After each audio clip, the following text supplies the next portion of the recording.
La vicepresidenta de la Diputació de València, Maria Josep Amigo, ha visitat Agullent per interessar-se pels projectes que a la localitat es porten endavant gràcies a l'estratègia Reacciona, entre les quals es troba una ajuda de 75.606,89 euros per a la millora del cicle integral de l'aigua i altra de 17.465,22 euros per a la gestió forestal sostenible.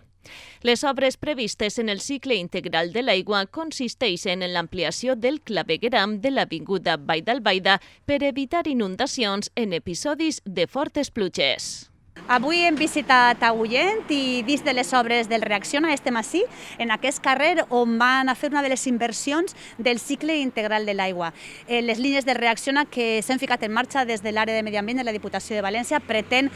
lluitar contra el canvi climàtic i la resposta dels nostres pobles ha estat en l'any 2020 fantàstica perquè han rebut més de 835 sol·licituds, 7 dels milions dels 14 que vam invertir l'any 2020 han anat destinats a millorar el cicle integral de l'aigua. I aquestes obres que molts dels municipis mai es duien endavant perquè evidentment són obres que van soterrades i semblava que no lluïen. Però ara molts dels nostres ajuntaments tenen claríssim que cal millorar les infraestructures hidràuliques perquè millorar-les significa millorar la qualitat de vida dels nostres veïns i veïnes. I dins de les línies del Reacciona, que en l'any 2021 ja anem a traure, seran 16 milions, esta, la del cicle integral de l'aigua, és una de les que més acollida ha tingut. En aquest carrer el que tenim que fer ara mateixa és canviar totes les canonades que hi ha, ja que s'han quedat una obsoletes i altres s'han quedat menudes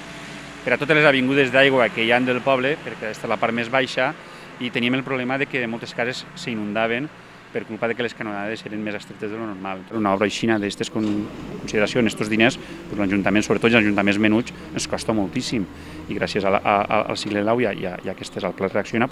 podrem fer aquesta obra.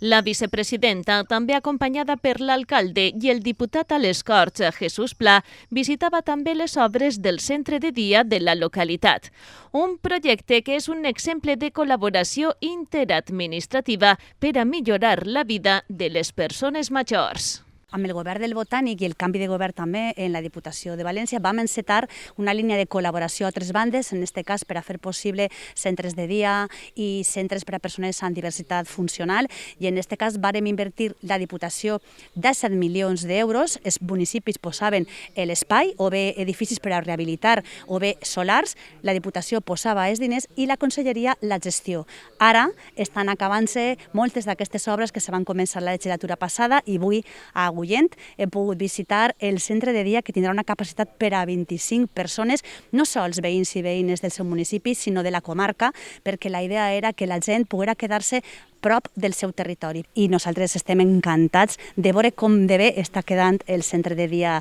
d'Ací d'Agullent, que serà ja en breu quan es podrà posar a disposició de la Conselleria per tal de ficar-lo en funcionament. El centre de dia ha sigut un projecte que portàvem des del 2017, l'anterior legislatura, en el nostre company Jesús Pla com a alcalde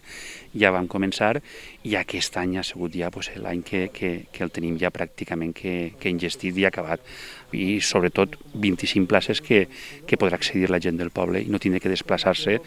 i tindrà que anar a altres poblacions per a estar en un altre centre de dia. Jo crec que això serà una milloria molt gran també per a la gent del poble. Per a aquesta infraestructura, l'Ajuntament ha cedit el solar, la Diputació proporciona els recursos i la Generalitat Valenciana es farà càrrec de la gestió del centre de dia. Però, a més, el Pla d'Inversions 2020-2021 de la Diputació de València, que deixava la comarca de la Vall d'Albaida poc més de 14 milions d'euros, té en Agullent un dels projectes més destacats, la reforma integral del Parc de la Font Jordana. La idea és fer aquesta zona que tinc darrere de mi, el tema del paviment, que està molt deteriorat, i la zona infantil. I són les dues prioritats que tenim per ara mateixa en el Parc de la Font Jordana. És una inversió, la veritat, que molt gran, una inversió que la fem en el pla d'inversions, que són 340.000 euros d'inversió, però que és una cosa que realment fa falta perquè és un punt de trobada on se celebren totes les festes del poble, evidentment, i un punt de trobada de moltíssima gent i creiem que aquesta inversió s'ha de fer sí o sí perquè ja li toca. En total, Agullent, i gràcies a la Diputació de València, ha rebut 837.108,45 euros en ajudes del pressupost del 2020 a través d'ajudes del SARC i subvencions culturals, de modernització i del Fons de Cooperació Municipal.